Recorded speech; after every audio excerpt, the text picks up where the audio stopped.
É isso, a ideia da série é você refletir de maneira muito sincera a ideia, o conceito, a visão que você tem de você mesmo. Geralmente, no nosso tempo, essa pergunta, ela toma um rumo meio ofensivo. Quem você pensa que é, num sentido de diminuição da sua identidade? Essa não é a ideia aqui. Essa ideia é para que você reflita sinceramente, honestamente e de uma forma muito profunda quem você realmente pensa que você é. Qual é a visão que você tem de você mesmo? E todos nós aqui, em menor ou em maior grau, consciente ou inconscientemente, nós temos uma visão sobre quem nós somos. Ainda que algumas pessoas digam para você quem você é, você tem uma visão muito construída sobre você. Ao ponto de que você vai para lá, para cá, para frente, para trás, baseado no que você pensa que você é. Você, por exemplo, escolhe um momento de exercício físico porque você pensa que é alguém que precisa disso. Você imagina que precisa disso. Você talvez não se relaciona com pessoas de maneira mais entusiasmada porque talvez você pensa que não consegue, você pensa que não é para você esse negócio de relacionamento. Ou seja, a forma como nós pensamos sobre nós mesmos vai definir muito o que você vai fazer ou não. Aqui tem uma relação interessante sobre a sua identidade e sobre o que você faz. Necessariamente você faz aquilo que você se sente vocacionado para fazer, e isso parte da sua identidade. Eu lembro que quando eu era mais novo, eu era um daqueles que fugia da escola até o ensino médio e corria mesmo. Então, o lance de estudar, de ler livro, de me aprofundar em algum tema, para mim era muito difícil, talvez algo impensável, justamente porque na minha identidade eu não percebia isso como elemento pautado ali. O dia que Deus me moveu para o ministério pastoral e eu descobri a teologia e percebi que eu gostava de teologia, a minha vocação foi mudada? Não, a minha identidade foi mudada. Eu parei de ser o fujão da escola, o que eu odiava estudo, e comecei a ler com muita força e com muito gás. E por que isso? Porque de alguma forma Deus transformou quem eu era, mudou a minha visão de mim mesmo, e isso proporcionalmente muda o que eu faço. Geralmente é assim que você começa a mudar os hábitos na sua vida. Quando você percebe que você é alguém que precisa de autocuidado, você começa a fazer uma academia ou algo do tipo, isso muda primeiro em você, em quem você é, na sua identidade, isso reverbera depois, posteriormente. Só que tem um problemão, há alguma coisa que a gente tem que balizar bem. A nossa identidade, ela é construída e formada num contexto de empoderamento do eu, ou do self. É um conceito filosófico, sociológico, muito interessante. É a ideia de que você, o eu, agora é uma grande instituição. Você não precisa mais das grandes instituições, das grandes narrativas para fundamentar a sua identidade. Você tem poder, tem autoridade para formar, para fundamentar a sua autoridade, sua identidade. É isso daí que é a ideia do empoderamento do eu. Você tem uma identidade que é cada vez mais autocriada, autônoma e autoafirmada. É muito alto, né? Porque a ideia do prefixo auto aqui significa exatamente isso, de si mesmo, por si mesmo. Você forma a sua identidade por você mesmo. Você não tem regras, é uma identidade autônoma. É uma identidade que se autoafirma, que diz para si mesmo, está bem ser assim. Esses dias, eu pesquisando um pouquinho sobre esse tema, começo a entender por que alguns indivíduos dizem assim, eu me sinto como um cachorro. Ele criou a identidade de um cachorro. Eu não tenho problemas em ser um cachorro. Ele não segue regras de um ser humano. E tá tudo bem ser um cachorro. O pastor foi extremo, não existe gente assim. Dá um Google lá e vê gente sendo cachorro, equino e por aí vai. Isso é um problema de identidade. É um problema de pessoas que são tão autocriadas, autônomas e autoafirmadas que elas já não precisam mais de ninguém para dizer assim, cara, isso aí é meio esquisito. Não. Eu criei minha identidade, eu balizo as regras da minha identidade e eu aprovo a minha identidade. Eu não quero entrar em detalhes nem em polêmicas aqui e não quero ser ofensivo nesse quesito, mas eu preciso respeitosamente dizer que é por isso que alguém que nasce biologicamente com determinado sexo tem a ideia ou a ilusão de achar que pode querer ser alguém que não é. Um homem pode dizer, eu não sou um homem, eu sou uma mulher. Parece estranho de forma gramatical o que eu estou dizendo aqui, Mas se ele tem uma identidade autocriada, autônoma e autoafirmada, quem vai ser você e eu, ou a sociedade, ou a Bíblia, para dizer para ele que ele não pode fazer isso? Ou seja, as nossas identidades, elas estão completamente construídas num contexto de empoderamento do eu. Você é tão forte, você é tão poderoso, que ninguém pode questionar a sua identidade, nem Deus. Esse é um problema, esse é um perigo, justamente pela consequência que isso traz quando nós pensamos na nossa identidade. Você e eu somos cada vez mais fragmentados, cada vez mais relativizados e performáticos. Como assim? Tudo aquilo de ser autocriado, autônomo, autoafirmado, isso faz de você alguém fragmentado. Alguém que não segue uma linearidade de identidade. Nós somos tentados o tempo todo a construir uma identidade fragmentada em vários aspectos, que cata um pouquinho ali, um pouquinho aqui, um pouquinho daquilo outro, e quando vê, você não tem uma identidade, você tem um fragmento de identidade, aos frangalhos, como um espelho quebrado. A melhor ilustração para isso é o seguinte: uma identidade consolidada, consistente, é um espelho, onde você enxerga claramente a delimitação de quem você é. Uma identidade fragmentada, você não consegue mais se reconhecer. Você olha para si mesmo e pensa, bom, eu não sei quem eu sou mais. Eu estou perdido em mim mesmo. Parece esquisito isso, mas cada vez mais você conversa com pessoas que dizem assim, eu não sei quem eu sou. Poxa, você não sabe quem você é? Não, eu não sei. Eu já tive tantas identidades que eu já não me conheço mais. Eu já não sei mais quem eu sou. Ao mesmo tempo, isso é relativizado, ou seja, você já não procura mais um parâmetro para ver se o que você tem como identidade é certo ou errado. Não, eu posso ser o que eu quero ser e não o que eu deveria ser. Eu posso ser alguém mais fechado, mas eu deveria ser assim. Eu posso ser alguém mais bagunceiro, mas eu deveria ser assim. Eu posso ser alguém mais displicente, mas eu deveria ser assim. Ou questões mais duras ainda, onde algumas pessoas pensam, eu queria ser assim nessa sexualidade, mas será que isso realmente é certo? Questões que moldam a sua identidade e você não para pensar se isso é certo ou errado. É relativizado ao que você acha. É uma autonomia sem regras. A palavra autônomo vai exatamente isso. É de si mesmo, sem nenhuma regra. Nada te para no sentido de construção da sua identidade. E um grande problema é o quanto isso está ligado à forma como nós somos inclinados e direcionados a performar pela nossa identidade. O que isso significa? Você é avaliado por quem você é e você cada vez mais quer ter uma identidade para gerar resultados lá fora.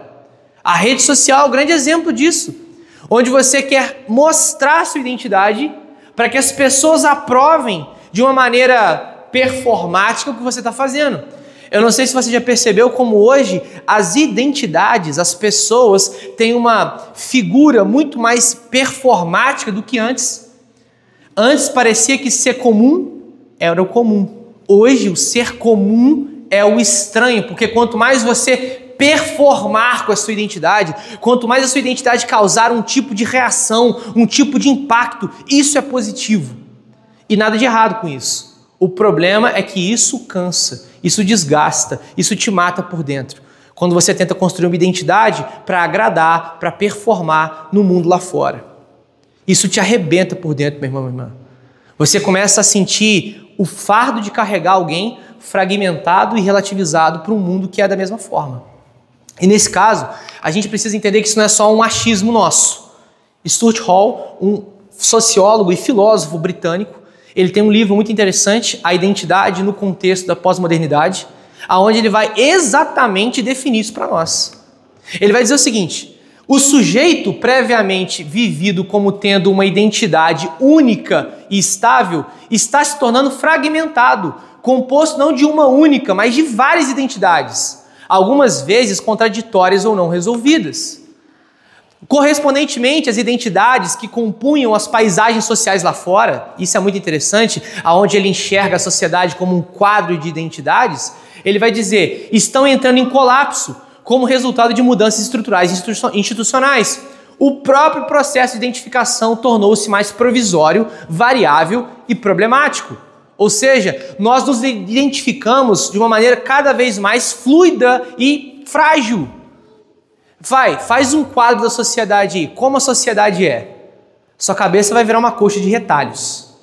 Parece uma bagunça, porque você não consegue ter uma visão clara da sociedade.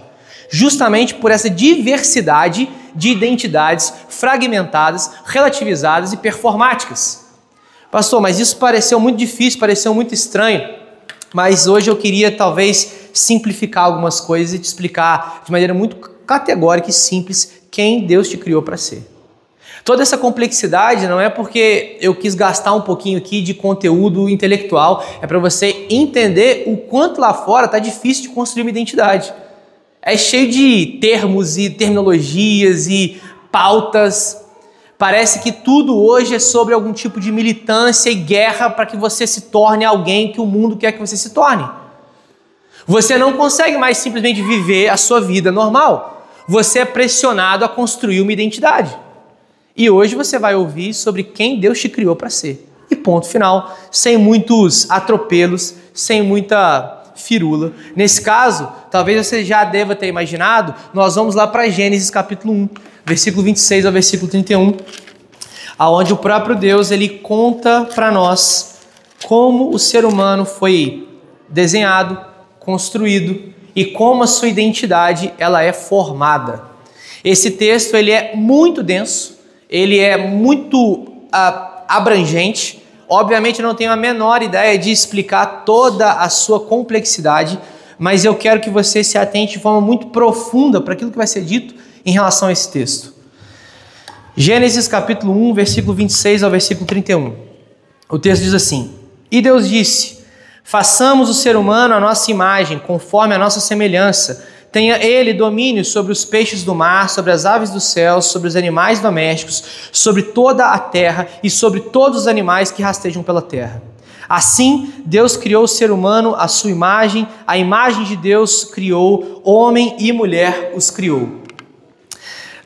E Deus os abençoou e lhes disse: sejam fecundos, multipliquem-se, encham a terra e sujeitem-na. Tenham domínio sobre os peixes do mar, sobre as aves dos céus e sobre todo animal que rasteja pela terra. E Deus disse ainda: eis que lhes tenho dado todas as ervas que dão semente e se acham na superfície de toda a terra, e todas as árvores em que há fruto que dê semente, isso servirá de alimento para vocês. E para todos os animais da terra, todas as aves dos céus e todos os animais que rastejam sobre a terra, em que há fôlego de vida, toda a erva verde lhes será de alimento. E isso aconteceu. Deus viu tudo o que havia feito, e eis que era muito bom. Houve tarde e manhã, o sexto dia. Até aqui, oremos. Senhor, a Tua palavra foi lida e nós precisamos que ela seja explicada e aplicada com poder para a nossa vida. Deus, usa esse momento para confrontar, mas para confortar quem nós somos. Deus, com poder, o poder que vem do alto, com a alegria que vem do alto, nos ajuda a ficar diante da Tua palavra com expectativa e uma santa expectativa naquilo que o Senhor pode fazer. Nós oramos assim no nome de Jesus. Amém. Boa. Queria que você pensasse que você lê um livro ou você lê um texto aqui que tem milhares de anos. E geralmente quando a gente lê Gênesis, a nossa visão sobre o quadro de Gênesis ela é muito limitada. A gente imagina uma voz vindo do céu, com um homem coberto com uma folhinha de figueira, ali andando numa selva cheia de imagens, mas na verdade esse não é o contexto histórico de Gênesis. Deus não sopra esse conteúdo aqui para Adão e Eva, e essa é uma informação que a gente passa por despercebido na hora de ler o texto. Quem escreve o livro de Gênesis, de maneira talvez meio unânime entre os estudiosos da época, é Moisés. E quando Moisés recebe esse relato de Gênesis, ele está diante de um povo sem identidade. É algo interessante aqui. O povo de Israel foi escravizado pelo Egito durante 440 anos. Quando Moisés resgata esse povo, quando Moisés tira esse povo do Egito, a visão que esse povo tinha de quem Deus era, de quem eles eram, de quem o povo era, do que a criação era uma visão completamente fundamentada numa visão de mundo egípcia. Ou seja, o povo de Israel, chamado por Abraão, chamado por Isaac, por Jacó, aquela família que cresceu, ela agora tem uma visão de mundo completamente diferente do que deveria. Eram homens e mulheres que olhavam para o sol, para a lua, para a chuva, para a terra como deuses. Eram homens e mulheres que não entendiam a divisão ou a separação entre a criação, a criatura e o Criador. A visão de mundo desses homens e mulheres no livro de Gênesis, quando eles ouvem Moisés, não é uma visão de mundo como a nossa, cristã, bem fundamentada. Se alguém te dissesse assim, o sol é Deus, você prontamente diria, que baboseira, mesmo que você não fosse um crente. Isso faz parte de uma visão de mundo ocidental, do mundo cristianizado. Mas se você tivesse nascido no Egito nessa época, e alguém dissesse para você que o sol não é Deus, você debocharia dizendo assim, então o que é Deus ou quem ele é? Se aquele elemento brilhoso no céu não é Deus? Ou seja, esses homens e mulheres não têm a mínima noção de quem eles são ou de quem Deus é. Eles saem do Egito de maneira complicada, ao ponto de Moisés dizer assim, Deus, como é que eu vou fazer? Eles vão te perguntar quem me enviou. E Deus vai dizer, avisa para eles que eu sou e ponto final. Nesse caso, o povo de Israel não tem uma visão clara do seu Criador e muito menos uma visão clara de quem eles são. Afinal de contas, o padrão de visão de mundo do povo de Deus sempre foi o que o Criador falou. E até então, o Criador não havia falado nada com esse povo, apenas com Moisés. Então, nesse caso, ajusta a sua visão sobre o texto para você entender que esse livro não é escrito com um cunho científico.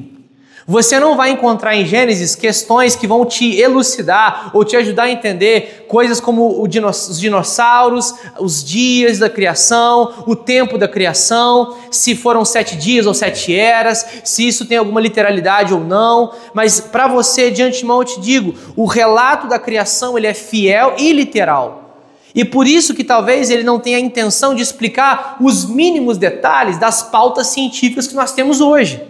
Talvez alguém se aproxime de Gênesis pensando assim, mas e os dinossauros? E a idade da Terra? E as fósseis? E os milhões de anos? A Bíblia não tem essa intenção de te elucidar essas coisas. Eu posso, talvez, numa conversa em um bom café mesmo, de algumas horas, te explicar as inferências que a gente pode fazer do texto em relação a isso, as possibilidades da teologia. Mas bater o martelo e fechar o texto não faz. E por isso, você e eu deveríamos nos atentar para o grande sentido do livro de Gênesis. O livro de Gênesis tem uma intenção específica, revelar quem Deus é e quem o povo é.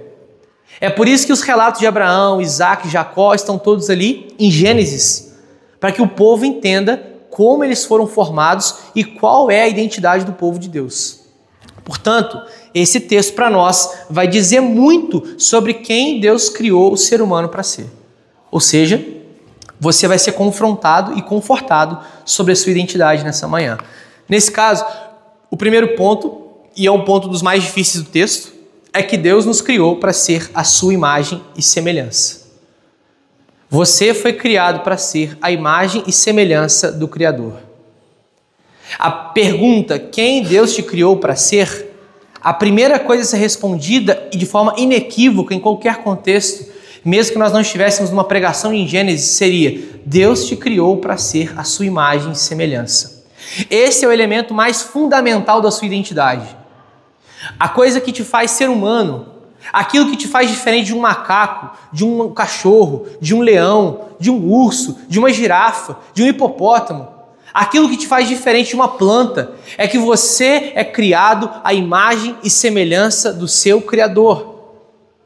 Isso não parece fazer muito sentido prático, né? A gente banaliza isso. Mas eu queria que você olhasse com muito cuidado para essa afirmação. No relato, o texto diz algo interessante, logo no começo, no versículo 26, quando o texto diz: E Deus disse, façamos o ser humano à nossa imagem, conforme a nossa semelhança. Não fica claro no texto se esse plural do façamos a nossa imagem e semelhança é uma clara referência à Trindade, os três, Pai, Filho e Espírito Santo. Mas há uma grande chance desse ser um conselho eterno de Deus, uma reunião entre as pessoas da Trindade, onde existe uma decisão entre os três. Faremos um ser humano conforme a nossa imagem e a nossa semelhança. Mas ainda que você tenha dificuldade de entender a Trindade aqui, ainda que você olhe para esse texto e perceba, eu não consigo ver Trindade aqui, os três. Fato é que existe uma pluralidade de Deus aqui. Uma pessoa falando para outra. façamos o homem a nossa imagem e semelhança, e quem disse isso foi Deus. Para nós isso tem alguns impactos e para esse povo também. Olha que interessante, naquele contexto os seres humanos eram vistos como meros servos dos deuses e eram vistos como escravos das divindades, do sol, da lua.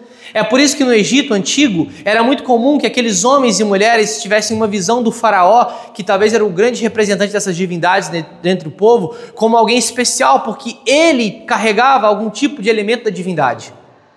Quando Moisés chega com esse relato dizendo assim: ei Israel, vocês seres humanos são criados à imagem e semelhança do Criador, isso é um paradigma, é uma cláusula, é uma verdade que rompe a barreira da identidade humana. Ali, naqueles homens, está fundamentado o que muitos defendem como pauta identitária hoje, do que nós chamamos de a dignidade do homem. O ser humano, ele tem dignidade, ele tem valor, ele é apreciado por Deus, porque ele foi criado segundo a sua imagem e semelhança.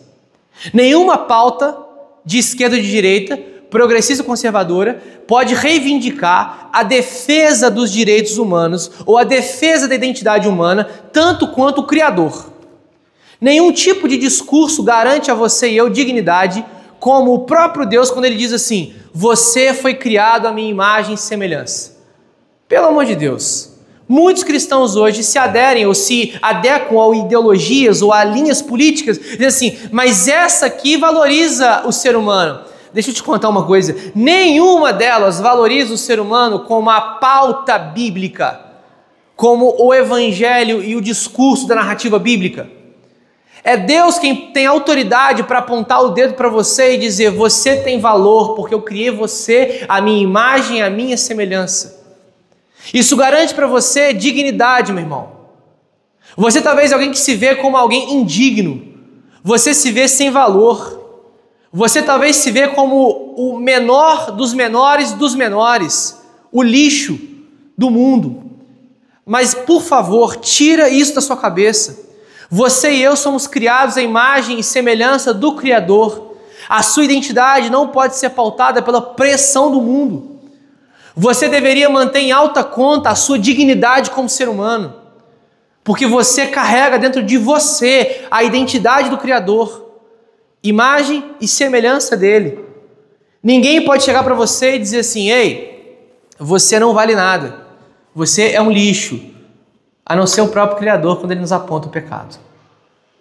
Mas os seres humanos, que são conforme a imagem e semelhança do Criador, precisam se colocar na sua insignificância e respeitar a dignidade que nós temos uns com os outros. Todo ser humano é criado à imagem e semelhança do Criador. Isso tem uma dupla aplicação. A primeira delas é para que você valorize quem você é. Valorize quem Deus te fez. Talvez você olhe no espelho e fale assim: eu não gosto do que Deus fez aqui. Meu irmão, se Deus apontou o dedo para você e disse: eu sou em você imagem e semelhança para o mundo, você precisa se valorizar como indivíduo ou como pessoa. Você diante de Deus é alguém precioso. Deus formou você no ventre da sua mãe. Salmo 139. Ele conhecia você antes da fundação do mundo, cada detalhe de você, do seu cabelo, do seu cheiro, da sua personalidade. Deus formou você no ventre da sua mãe. Você é alguém que tem valor diante de Deus, porque você carrega a imagem e semelhança dele. O mundo lá fora vai tentar dizer para você que você tem que construir uma identidade performática que adquire valor pelas coisas que você tem, pelas coisas que você faz. Se você é um homem casado e tem filhos, você já descobriu em duras penas que um homem sem dinheiro, sem trabalho, sem recurso é um zero à esquerda. Se você é mulher e está se formando, ou tem uma graduação e tem uma vida ativa, uma vida empoderada, e você descobre que talvez se você não gosta tanto disso, você é alguém descartável para a sociedade. A sociedade constrói padrões de identidade para dizer o que tem valor ou não. É legal isso, porque nós estamos nos conformando a um tipo de imagem que o mundo valoriza. E nós entendemos, mesmo que inconscientemente, que o nosso valor se dá à medida que nós somos conformados à imagem do mundo. Olha que coisa estranha. Homens e mulheres lutando para se conformar à imagem do mundo, para se sentirem valorizados. Pessoas que dizem assim, agora eu me sinto aceito ou aceita. Por quê? Porque agora eu estou conforme eles propõem. É terrível isso. É muito ruim por algumas questões. A primeira delas é porque você precisa entender o que é ser criado à imagem e semelhança de Deus. Isso não tem a ver só com algum tipo de espírito que está dentro de você. Isso tem a ver com os seus atributos e as suas relações. Biblicamente falando, e é uma coisa mais abrangente do que um texto específico, ser criado à imagem e semelhança de Deus quer dizer que você tem atributos que Deus te deu e não deu para mais nenhum outro ser humano, ou ser vivo, aliás. Só o ser humano carrega atributos que o Criador tem. Atributos de natureza espiritual. Herman Bavinck, um grande teólogo holandês, ele resume bem a questão desse encontro dos atributos espirituais, intelectuais e o que o ser humano desenvolve nas suas relações. Ou seja, uma coisa depende da outra. Você por inteiro é imagem e semelhança de Deus. Não apenas uma parte de você. Não apenas o seu corpo ou a sua alma, mas você por inteiro é uma expressão da imagem e semelhança de Deus. Ele diz, nada no homem é excluído da imagem de Deus. E ele é integralmente essa imagem. Integralmente. Quando você desfigura o seu corpo, e eu não estou entrando aqui em detalhes sobre se pode ou não fazer tatuagem, piercing, cabelo vermelho, amarelo, eu estou dizendo quando você se automutila, pensando assim, eu odeio o meu corpo, eu odeio quem eu sou, você está odiando a imagem de Deus em você. Quando você decide não cuidar de você como pessoa, você está negligenciando um aspecto da imagem de Deus em você. Não descarte que o seu corpo é a expressão da imagem de Deus. Alguns pensam, não, a minha alma eu tenho que cuidar, o meu corpo não. Errado, errado. A imagem e semelhança de Deus é você inteiro, corpo e alma. E é engraçado como quando o nosso corpo está bem, a nossa alma também recebe reflexos disso. Quando o nosso corpo está mal, a nossa alma se abate. Ou você quando está de febre com 39 graus, você está ali pulando, alegre, feliz, saltitante na sua alma. O seu corpo é entrelaçado na sua alma. Em todas as faculdades e poderes, em todas as condições e relacionamentos. Você por inteiro é uma expressão da imagem e semelhança de Deus. Por isso, quando o mundo te toca, quando o mundo te afeta, na menor das relações, no seu corpo, na sua alma, em qualquer instância, você tem a imagem e semelhança de Deus desfigurada ou afetada em você.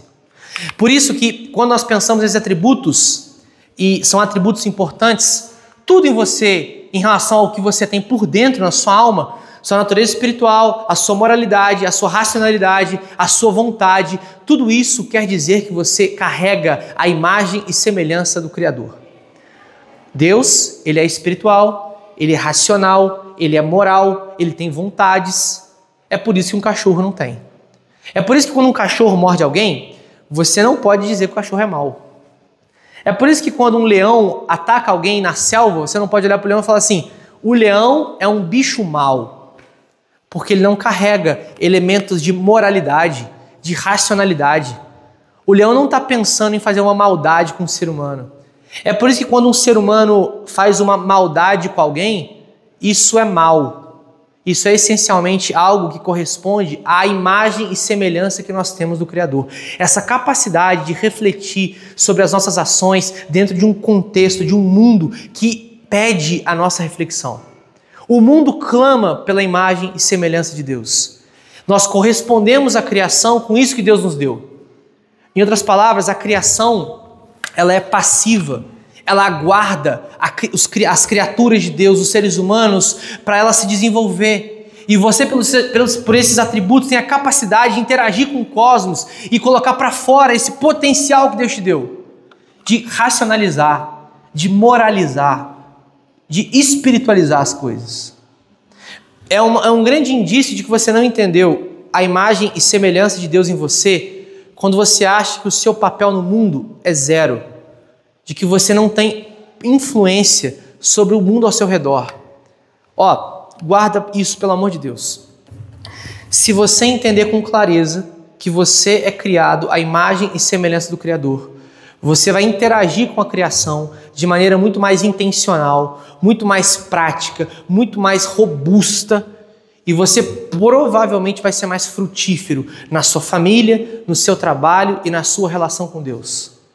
Não desperdice a capacidade que Deus te deu de pensar, de refletir, de imaginar. É por isso que as relações que você tem com Deus, com o seu próximo e com a criação estão entrelaçados nessa imagem e semelhança que Ele te deu. Portanto, quando você pensa assim, sou criado à imagem e semelhança de Deus, o que eu tenho que fazer com isso? Se relacionar com Deus, com o seu próximo e com a criação. Não dá para descartar isso. Isso é impossível de descartar. Faz parte de quem você é. O ser humano clama por relacionamento com o Criador, clama por relacionamento com o outro, clama por relacionamento com a criação, porque isso faz parte da sua identidade. É por isso que, de alguma forma, você não foi criado para ser conforme os padrões de um mundo caído. Você não foi chamado para experimentar os atributos e as relações de um mundo que está lá fora. Você é chamado para experimentar uma identidade que é fundamentada e criada por Deus. Olha a complexidade, a riqueza, a abrangência da identidade que Deus te deu. Você não é uma poeira cósmica, meu irmão. Pelo amor de Deus, acorda para a vida. Você tem potencial para fazer muito mais do que você imagina. Isso não é discurso coach. Isso é basicamente a identidade que Deus te criou. Com ela, uma identidade potencial, que pode fazer coisas que um cachorro não pode. Ou você realmente acha que o cachorrinho que você tanto ama, ele tem o mesmo valor que você? De forma alguma. O problema é que a nossa sociedade está invertendo as paradas. Você sabe disso. Um cachorrinho tem mais valor do que você. Algumas pessoas gastam rios de dinheiro para o cachorrinho porque não querem ter filhos. Eu estou tocando em ponto sensível aqui, mas que precisa ser dito. Isso é uma desvalorização da imagem e semelhança do Criador. Por mais fofinho que pareça, você não querer ter filhos para ter um cachorro é sinal de que você acha que a imagem e semelhança de Deus pode ser trocada pela imagem de animais. Se você é alguém que percebe o outro como uma ameaça, como um inimigo o tempo todo, se você está o tempo todo em guerra com o outro, provavelmente você também odeia a imagem e semelhança de Deus, até mesmo a sua própria imagem. É interessante como que isso reverbera em questões práticas. Quando nós não entendemos que o outro é criado à imagem e semelhança de Deus, nós desprezamos o outro com muita facilidade, descartamos o outro como se fosse um copinho descartável, justamente porque nós não entendemos que ele tem valor diante de Deus, por pior que ele seja, por mais chato que ele seja, por mais difícil que ele seja. Você e eu somos chamados a um tipo de visão de mundo que é altamente cuidadosa em relação à dignidade humana, em relação à nossa identidade. Além disso, você e eu temos uma responsabilidade importante. A nossa identidade, ela é fundamentada em quem o Criador nos criou para sermos, e não no que o mundo quer que nós sejamos. Eu não estou dizendo que você não pode colocar uma roupa, pintar o cabelo, fazer uma tatuagem, colocar um piercing. Biblicamente não há nada contra isso. Já te digo de antemão. O grande problema é quando você faz essas coisas para se conformar a uma identidade que não é a sua. É quando você constrói a sua identidade em cima de um padrão do mundo, uma cultura lá fora. Os jovens têm uma tendência muito grande a construir sua identidade por narrativas que estão lá fora e adaptando essa narrativa ao gosto pessoal. Isso é um perigo. Você constrói quem você é, não a partir do que o Criador te chamou para ser, mas a partir do que aquilo que você olha e fala, isso é legal, isso é bom e eu quero para mim, sem se perguntar se isso vai cumprir algum papel dentro da sua vocação como imagem e semelhança do Criador. Nesse caso, o segundo ponto aqui talvez seja um dos mais desafiadores, Porque o texto ele é muito interessante. À medida que Deus ele coloca o ser humano como a sua imagem e semelhança no cosmos, logo em seguida ele vai dar algumas responsabilidades para ele. É interessante como é que Deus ele orquestra logicamente as coisas. Ele estabelece o homem como a sua imagem e semelhança e logo em seguida ele vai dizer: seja fecundo, multiplique-se, encha a terra. O ser humano, ele foi criado como um ser relacional. Você e eu não podemos desprezar o fato de que o próprio Deus fundamenta o conceito de relacionamentos. Quando ele diz assim para Adão e Eva: vocês dois vão se unir, vão deixar pai e mãe e vão formar uma só carne, isso é o núcleo do relacionamento humano, a família. Então, imagina numa ótica de construção, como é que os relacionamentos acontecem nuclearmente ou fundamentalmente pela família. Todos nós, melhor ou pior, em maior ou menor grau, viemos de uma família. Mesmo que ela seja destruturada, destruída, acabada, mesmo que você não tenha conhecido sua família, você nasceu de um núcleo familiar. A partir desse núcleo, você então tem outros relacionamentos até você formar uma outra família. Quem criou essa dinâmica não foi algum tipo de sistema sociocultural, isso foi criado pelo próprio Deus. Faz parte da sua identidade buscar relacionamentos. Não quero te assustar, mas essa ideia que nós temos hoje em dia dos seres antissociais, ela é terrivelmente pecaminosa. É uma mentira do diabo de que relacionar ou se relacionar com o próximo é ruim, é chato, é errado e é desgastante. É uma mentira do mundo quando você se aprisiona na sua bolha e pensa que isso é melhor do que tomar um café com alguém. É uma mentira do diabo quando você pensa que a sua bateria social ela só vai até 10%. Ou, aliás, é muito perigoso quando ela nunca chegou nem mesmo a 10%. Isso não faz parte da identidade de Deus para você. Mas eu sou mais introspectivo. Ok, introspectivo é uma coisa. Antissocial é outra. Introspectivo talvez é a melhor categoria de pessoas. Não perturba muito. Eu não sou esse cara. Só que quando você confunde ser introspectivo com ser antissocial, isso é um tipo de desfiguração ou de desvirtuamento de quem Deus te criou para ser, meu irmão. Você foi criado para se relacionar com gente e não com bicho. Mas eu amo, cara, isso é problema. Eu amo os animais, eu amo os cachorros e odeio as pessoas. Poxa, sério isso? É sério que você acha que o seu discurso é normal? Que isso é saudável para a sua identidade? É sério que você não acha que tem um problema de identidade em você? Traumas, feridas. Talvez você foi ferido por alguém. Talvez alguém te machucou, um ser humano acabou com sua vida. Você odeia esse ser humano, esse cara acabou com a minha vida. Esse pai, essa mãe, esse marido, essa esposa acabou com a minha vida. E você parou de se relacionar com as pessoas porque você teve um trauma de relacionamento. Isso não procede de Deus. Você não foi criado para acreditar nessa identidade para você. Você não é alguém que tem que se aprisionar numa bolha para ser feliz na vida. Você foi criado para ter relacionamentos. E relacionamentos verdadeiros. Relacionamentos sólidos. Lógico, Paulo vai dizer no Novo Testamento que todo mundo vem de uma família, mas nem todos vão ter uma família. No sentido de que nem todos vão casar, vão ter filhos, isso é óbvio. Mas todos os irmãos e irmãs em Cristo terão amigos e irmãos em Cristo. Não é possível você ser um cristão e dizer para mim, eu não gosto de estar com meus irmãos. Tá errado, tá? De antemão, você está errado. Mas, pastor, como é que eu venço isso? Reconfigurando a sua identidade. E, poxa, ouvindo de fora pareceu muito Pablo Marçal isso aqui, mas é no sentido de você transformar a renovação da sua mente por meio da palavra. Você não deveria acreditar no que o mundo diz ou no que as pessoas dizem do que é saudável para você e olhar para aquilo que a palavra está dizendo. Há uma ideia interessante aqui do ser fecundo, não é só algo de ter filhos, é de você, de alguma forma, produzir bons relacionamentos, cultivar isso na sua vida.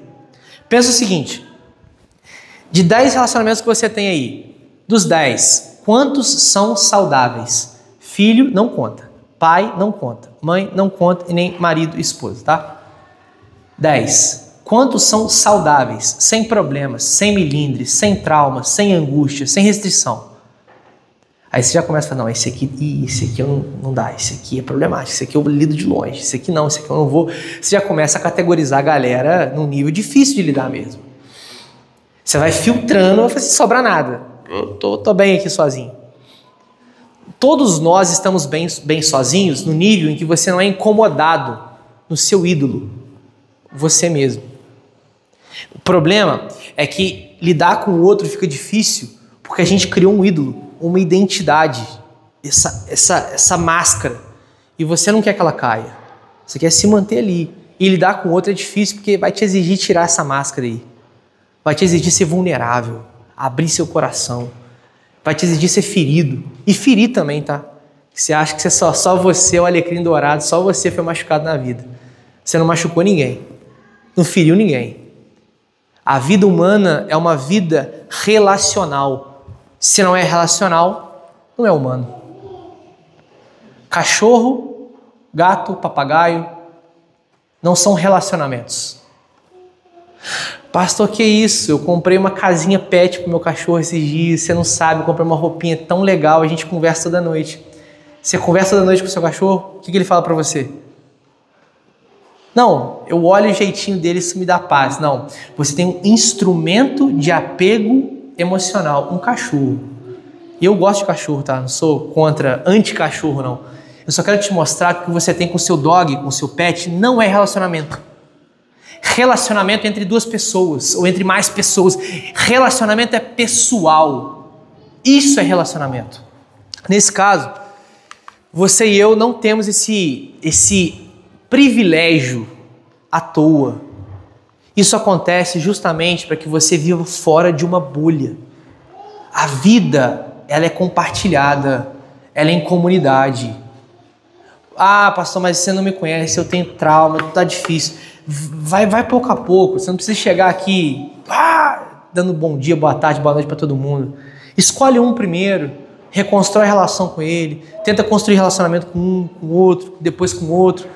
Vai, de alguma forma, imaginando que a sua vida vai ser muito mais fiel a Jesus e a Deus e a sua identidade, conforme você vai tendo bons relacionamentos ao seu redor. Nesse caso, o texto ele avança. Além disso, nós somos chamados a ser produtivos na criação. É interessante como é que Deus ele estrutura isso. Você foi criado à imagem e semelhança dele, por isso você vai ter relacionamentos. Faz parte de você. Logo em seguida ele vai dizer: sujeite a criação, tenha domínio sobre ela. A gente inverte as coisas. A gente é produtivo com as pessoas e se relaciona com a criação. A gente usa pessoas de forma utilitarista, descartável, e desenvolvendo o potencial delas e o nosso como se isso fosse uma grande startup, um grande gap de empreendedorismo. E a gente para, de alguma forma, de se relacionar com elas. E a gente talvez se relaciona com um bichinho, com um objeto, como se fosse pessoa. E é o contrário. É a criação que está sujeita ao nosso governo e não nós que estamos sujeitos ao que ela propõe. O texto ele é muito duro e talvez não é politicamente correto, tá? Se você pegar esse texto aqui com alguém mais militante lendo esse texto, esse cara, essa moça vai ter um problema sério na cabeça dele. Porque o texto diz que nós dominamos sobre a criação, sujeitamos a criação. O ser humano é um ser dominador da criação. Ô pastor, que isso aí tá muito autoritário, discurso de ódio, tá tóxico essa parada. Não. O grande problema é que nós fragilizamos a capacidade que nós temos de interagir com o cosmos. Isso faz de você um homem e uma mulher frágil. Frágil. Você não tem coragem de bater numa árvore para cortar ela para não cair na sua casa. Você não tem coragem de falar com o seu cachorro para sair de casa. Você começa a ter traumas e medos de lidar com a criação porque você está sujeito a ela. Sujeito ao cosmos. Ao invés de você dominar a criação te dominou, meu irmão. O seu trabalho é um fardo, é um peso. Ao invés de ser o exercício da sua criatividade, do que Deus te chamou para ser. Olha, pensa muito nisso, pelo amor de Deus. Qual é a forma de você sujeitar e dominar a criação no nosso contexto? Naquele contexto, dominar e sujeitar a criação era plantar, colher, criar animais. Era uma sociedade completamente diferente da nossa. Como é que você domina e sujeita a criação hoje? Trabalhando, exercendo sua vocação. Se você for alguém frágil, fraco no seu trabalho, você provavelmente é alguém com uma identidade aquém do que deveria. Sangue no olho para trabalhar, meu irmão, porque você está produzindo para a criação, desenvolvendo um potencial que ela tem. Quando você trabalha aqui, diz assim, vou lá, né, cumprir minhas horas, meu salário. Se você trabalha por salário, tá errado. Reconfigura sua rota aí. Eu sei, em algum momento da vida você vai ter que trabalhar por salário, isso é normal. Mas trabalhe por salário para que um dia você possa se sentir produtivo para a criação. Assim, estou contribuindo com o desenvolvimento das coisas ao meu redor. Se você não vê sentido no que você faz de 8 às 6, de 2 às 10, se você não vê sentido no seu trabalho, muda de trabalho, pelo amor de Deus. Vai fazer alguma coisa que te dá sentido, que faz você pensar, bom, eu estou exercendo aqui aquilo que Deus me chamou para fazer como sua imagem e semelhança. Isso quer dizer que você vai ter que ter um trabalho grande? Não. Às vezes é um trabalho simples, é encaixotar uma compra, mas que isso te faça de alguma forma se sentir produtivo para as coisas acontecendo. Eu sei, lógico, existe uma construção de carreira até você chegar num lugar onde você fala assim, bom, estou aonde Deus me chamou para estar no nível profissional. Estou num lugar onde eu consigo exercer minha profissão, exercer minha vocação e sinto que a criação está sendo desenvolvida por meio da minha vida. Até lá, meu irmão, rala, chão, estuda. A visão evangélica brasileira é terrível nesse ponto. Não, você tem que trabalhar para ter um salário e ir para a igreja no domingo. Errado, meu irmão.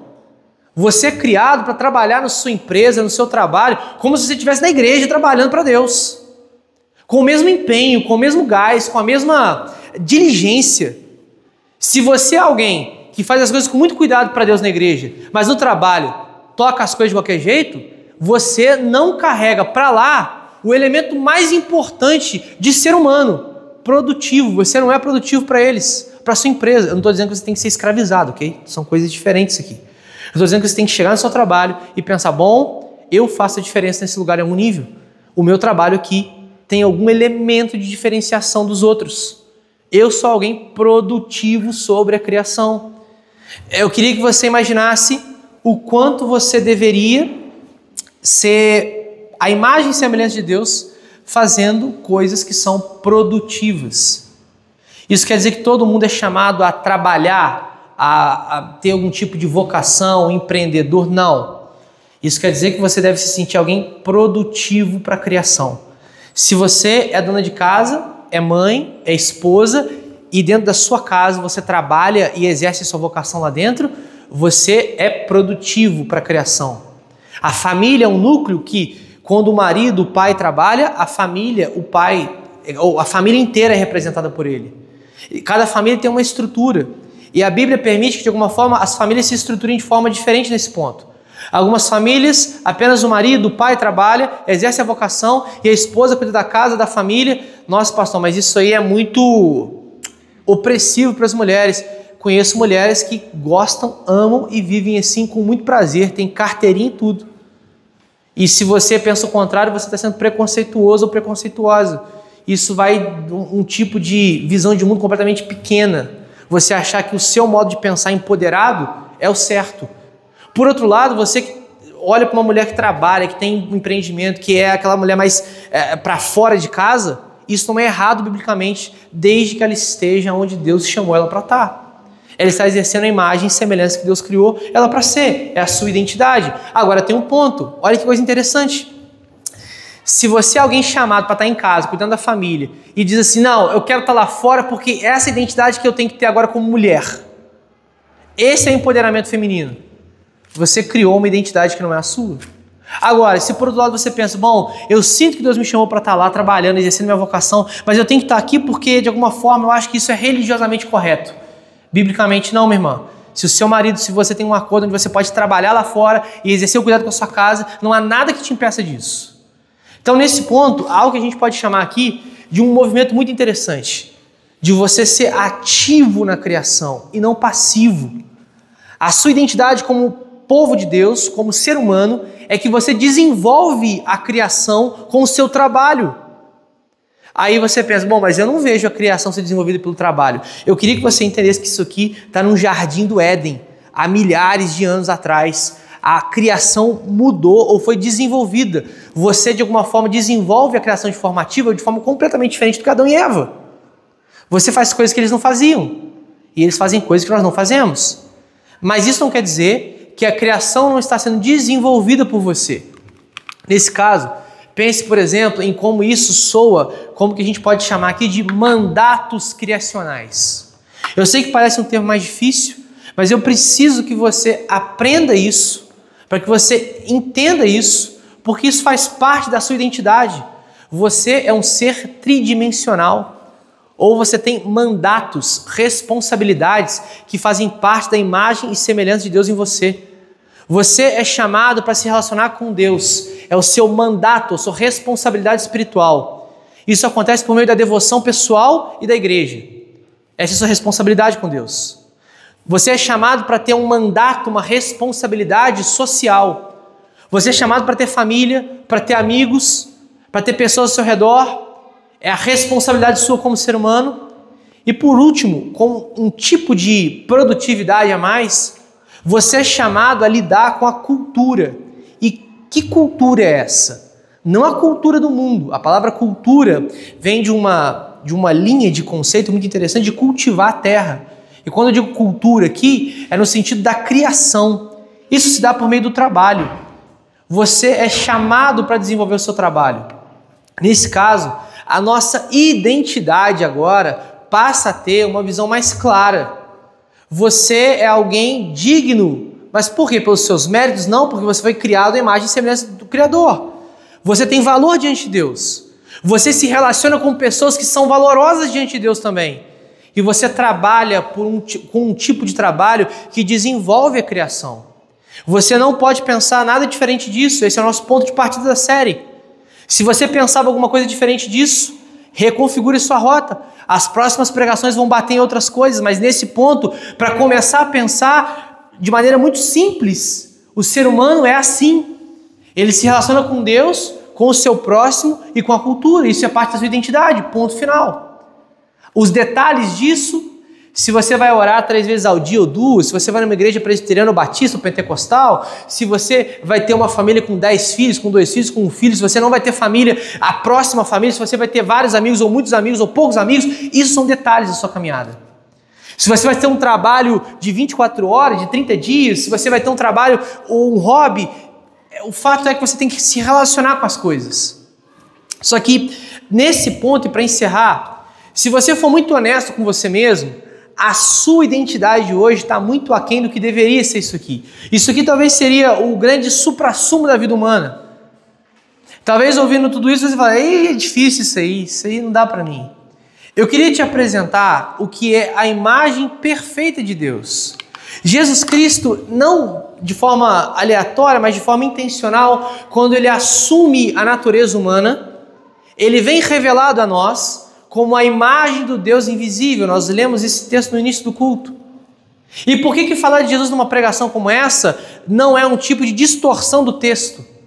Porque tudo aquilo que Deus criou, eu e você, para nós sermos, nós não somos. Toda a identidade que Deus colocou em você, por você ser imagem e semelhança de Deus, você desfigurou ela por causa do pecado. Você é incompetente, e eu também, para nós exercermos a imagem e semelhança de Deus da forma como ela deveria ser. Você não resplandece a imagem do Criador como deveria. É por isso que Jesus Cristo vem na história, porque Ele é a imagem do Deus invisível. Ele é a perfeita revelação de Deus para o mundo. Nós falhamos miseravelmente em mostrar para o mundo quem o Criador é por meio da imagem e semelhança que nós temos. Jesus Cristo, de forma perfeita, Ele faz aquilo que você não poderia fazer. Ele se relaciona com Deus de forma perfeita. Ele se relaciona com o próximo de forma perfeita. Ele faz o seu trabalho de forma perfeita. Ele responde a Deus na sua imagem com perfeição. É por isso que você pode se alegrar, porque existe um Cristo que corrige essa imagem que você não consegue corresponder. É por isso que você pode sentar na cadeira do seu trabalho, da sua empresa, da sua faculdade, sentar na mesa da sua família e pensar assim: eu não sou quem eu deveria ser como imagem de Deus, mas eu creio em um Cristo que é, e por isso eu posso ser transformado de glória em glória até a sua volta. É por isso que você não deveria se contentar com quem você é, ou com quem você deveria ser, mas se contente em quem Cristo é, a imagem perfeita de Deus. O texto diz: Ele é a imagem de Deus invisível, o primogênito da criação, pois nele foram criadas todas as coisas, nos céus e sobre a terra, as visíveis e as invisíveis. Tudo é por Ele e para Ele. Você, quando se relaciona com Deus, é para Cristo. Você, quando se relaciona com o próximo, é para Cristo. Você, quando trabalha, é para Cristo. Você não vive mais tentando representar a imagem e semelhança de Deus para o mundo pela sua própria força. Você agora vive a imagem e semelhança de Deus baseado na imagem perfeita de Deus, o Filho, Jesus Cristo. A sua imagem é incapaz, mas Cristo não. Eu não quero que você saia por essa porta pensando no que você deveria tentar fazer. Eu queria que você saísse por ali pensando em quem Cristo é. Isso muda tudo. Sabendo quem Cristo é, automaticamente, organicamente, naturalmente, a sua imagem e semelhança de Deus é colocada para um patamar diferente, onde você se parece com Cristo e, portanto, você se parece com Deus e, portanto, você cumpre tudo aquilo que a imagem e semelhança de Deus te exige: amar a Deus, o seu próximo e desenvolver a criação. Não desperdice sua vida. Viva para ser quem Deus te criou para ser. Queria orar para você, para que a gente encerre esse tempo e o nosso culto termina nesse momento. Senhor, nós louvamos ao Teu santo nome, porque nós olhamos para esse texto e somos desafiados a mudar quem nós somos. Mas Deus, sem a Tua graça, sem Jesus Cristo, o justo, a imagem perfeita do Pai, nós não podemos. É por meio de Jesus que nós olhamos para um texto como esse e pensamos na glória que o Senhor tem, na beleza que o Senhor tem e no privilégio que nós temos. Nós somos chamados a sermos imagem e semelhança do Senhor. Tem misericórdia de nós, Pai. Tem misericórdia de nós. Que grande privilégio e que grande responsabilidade. O mundo inteiro, todos os seres humanos carregam isso. Mas Deus, por graça, o Senhor apresenta Jesus Cristo a nós para reconstruir aquilo que talvez o pecado desfigurou.